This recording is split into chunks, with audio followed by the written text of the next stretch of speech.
ओम प्रयागराज तीर्थराज प्रयाग महाकुंभ 2025 आप सभी भक्तों का हार्दिक स्वागत वंदन अभिनंदन है। जैसा कि ये प्रयागराज भूमि सदैव से शिक्षा की भूमि रही, त्याग तपस्या की भूमि रही, धर्म की भूमि रही।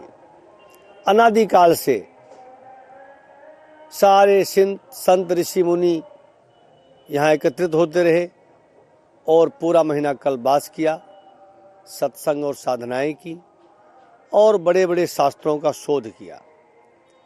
अभी इस बार एक नया शब्द आया, डिजिटल कुंभ। ये प्रयागराज और ऋषि मुनि पहले भी डिजिटल थे, क्योंकि भारद्वाज मुनि इसी प्रयागराज भूमि के थे और वो ज्ञान के भंडार थे। उनके द्वारा लिखा गया शास्त्र, जिसको हम कहते हैं वैमानिक शास्त्र, विमान शास्त्र। विमान सूक्ष्म से सूक्ष्म, मन से तेज गति चलने वाला, खिड़कियां और खिड़की रहित विमान का वर्णन किया गया है। तो ये डिजिटल पहले से ही था। अब बात आती है कि संत महंत ऋषि परंपरा जो रिसर्च करता है उसको ऋषि कहते हैं, और हमारे जो सप्त ऋषि हैं वो हमारे रिसर्चर थे, जो सब पर ग्रहों पे, स्पेस साइंस के जन्मदाता माने जा सकते हैं। जो उन्होंने उस समय रिसर्च कर दिया, आज तक हम उसके आगे नहीं बढ़ पाए। अब आते हैं हम कुंभ और नागा साधु। क्या नागा साधु कुंभ के श्रृंगार हैं?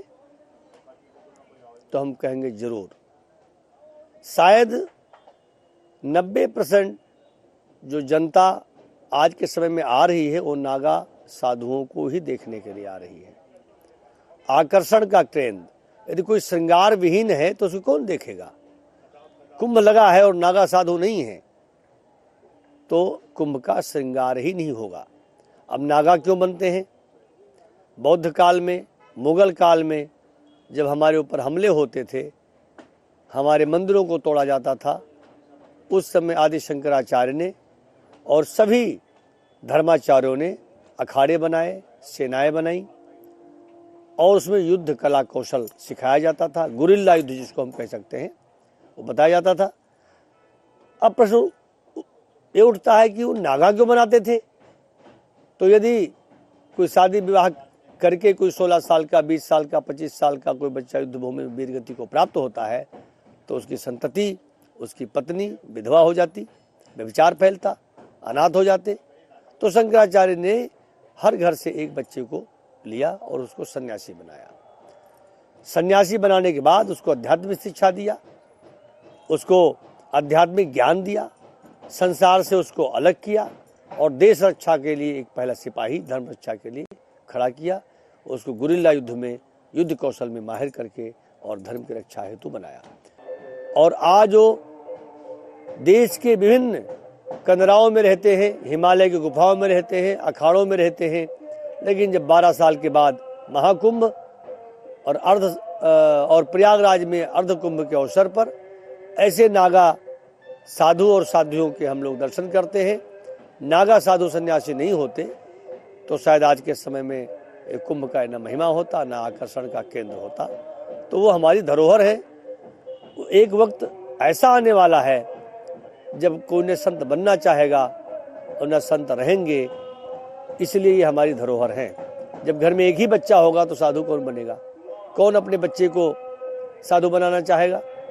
कोई नहीं बनाना चाहता है। इसलिए ये हमारी धरोहर है और हमारा कर्तव्य है इन नागा सन्यासियों का हम सम्मान करें, संत महंतों का सम्मान करें, ऋषि मुनियों का सम्मान करें।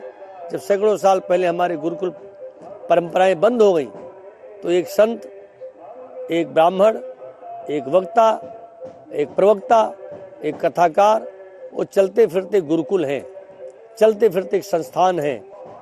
इन्हीं से हमारा धर्म और देश बचा हुआ है, इनका सम्मान करना चाहिए। जय श्री राम।